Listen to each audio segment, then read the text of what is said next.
Imagine-toi aller au travail chaque jour avec une tension qui te pèse dans le dos, des erreurs qui s'accumulent sans que tu comprennes pourquoi. C'est ce qu'a vécu Sophie, une travailleuse pourtant acharnée de 34 ans, qui a fini par sombrer dans la dépression. Et si je te disais que ce qui lui est arrivé pourrait t'arriver à toi aussi, à moi ou à n'importe lequel d'entre nous. Bonjour et bienvenue sur ma chaîne. Je suis Sidonie, passionnée de sécurité. Ici, je te partage des conseils simples et pratiques pour améliorer ta sécurité au quotidien. Dans cette vidéo, tu vas découvrir les risques psychosociaux. Ce sont des dangers invisibles qui guettent tout travailleur, peu importe son domaine d'activité. Reste avec moi parce qu'on va voir ensemble comment les reconnaître et surtout comment ne pas les laisser s'installer dans nos vies. Alors, c'est quoi les risques psychosociaux? Je dirais de temps en temps RPS.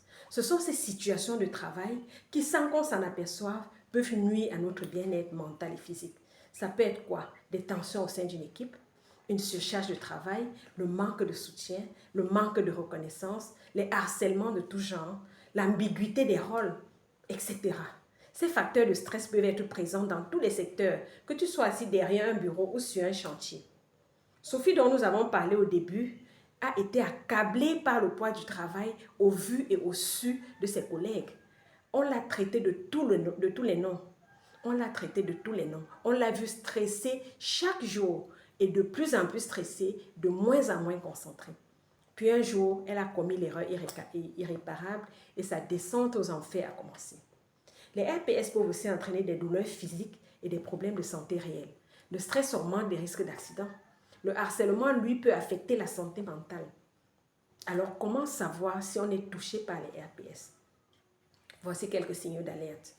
Une fatigue persistante, l'irritabilité, ça veut dire au moindre quoi on s'énerve, la baisse de motivation, etc.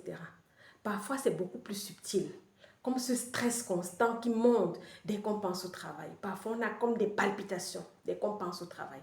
Ces signes peuvent être visibles, mais leurs effets sont bien réels. Alors, qu'est-ce qu'on peut faire quelque chose? Oui, on peut agir.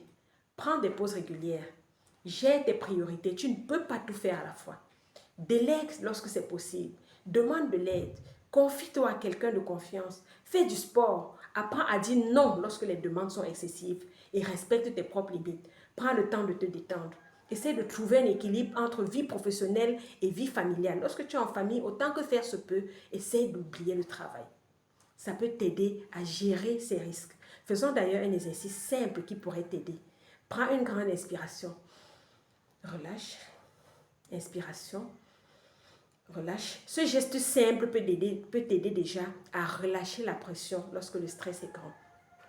Alors, ce qu'il faut savoir, c'est que la gestion des RPS, ce n'est pas qu'une affaire personnelle.